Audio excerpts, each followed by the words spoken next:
Now, during his recent trip to China towards the end of last year, US President Barack Obama made a point of praising free and uncensored internet access during a town hall-style meeting with students.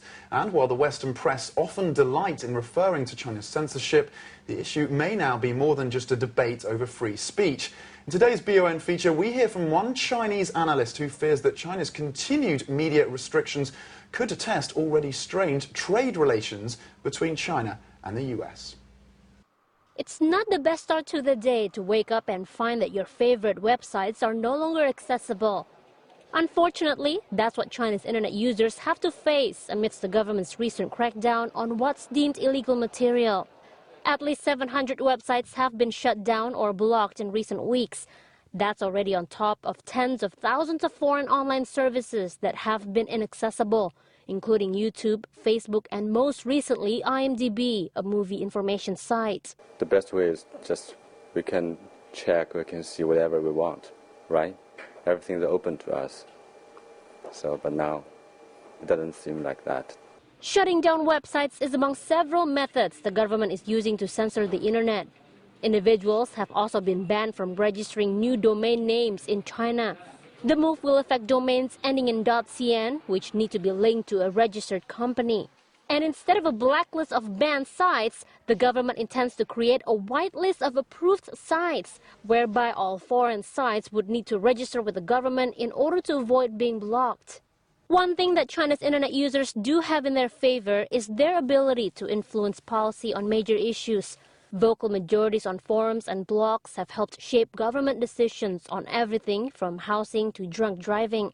But Forbes columnist Gordon Chang says the new regulations would effectively mean China has downgraded from an internet to an intranet. Professor Hu Xingdou from the Beijing Institute of Technology also has some concerns.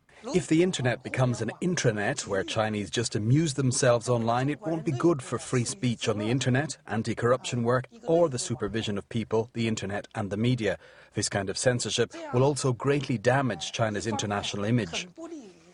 The suggestion is that controls over the internet are getting tighter in China, but it's not just about restriction of speech. Some say it's spilled over into the commercial realm, with those actions damaging foreign businesses and revenues. According to the Wall Street Journal, the recent crackdown may well violate China's WTO commitments. When it joined the trade body in 2001, China agreed to give unlimited access and equal treatment to foreign-owned businesses, including online services. A recent WTO ruling on books, music and movies went against China, and the government will be keen to avoid another such case. Professor Hu recognizes the thinking behind the government's policy, but concedes there are protectionist aspects to the censorship campaign. It's necessary for the Chinese government to regulate the internet. It mainly concerns pornographic sites, but also involves commercial infringement of intellectual property rights, fraud sites, as well as some politically sensitive websites. For websites that infringe commercial or IPR laws, regulation is necessary, but it shouldn't affect normal commercial and business activities. As for politically sensitive websites, so long as the sites don't promote violence, terrorism or separatism or undermine ethnic solidarity, I don't think they should be banned to protect people's right to free speech. China has spoken publicly about its commitment to censorship. Minister for Public Security Meng Jianzhu wrote an essay on the importance of control in which he said China needed to do a better job limiting the use of the web and social media to organize anti-corruption and other protests. But Professor Hu says China must eventually abide by the WTO rules. But by Western standards, at any rate, internet freedom still seems a long way off for China. And Professor Hu predicts another tough year for trade relations between China and the US. I think this year could be the year that trade and political frictions become extremely serious between China and the United States. Some people are warning of a large regression in Sino-US relations, due in part to China's strict internet censorship and tight free speech restrictions. This will prompt the United States to criticize China over human rights and cause the Obama government to change its China policy. The indirect impact is likely to be huge. But despite a gloomy outlook for the coming year, Professor Hu is confident that the censorship situation in China will improve. In terms of more strict internet controls, it's just a temporary thing. One step backward today will be 2 steps forward tomorrow.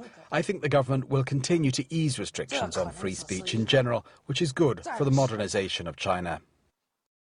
So restrictions on the internet and on freedom of speech here in China, obviously very different to what they are in the West. Right. But the fact that Professor Hu spoke to you and came out with some quite strong comments there, evidence in itself of the progress that's been made. Maybe 5 or 10 years ago, he wouldn't have felt comfortable speaking to you so openly. Exactly.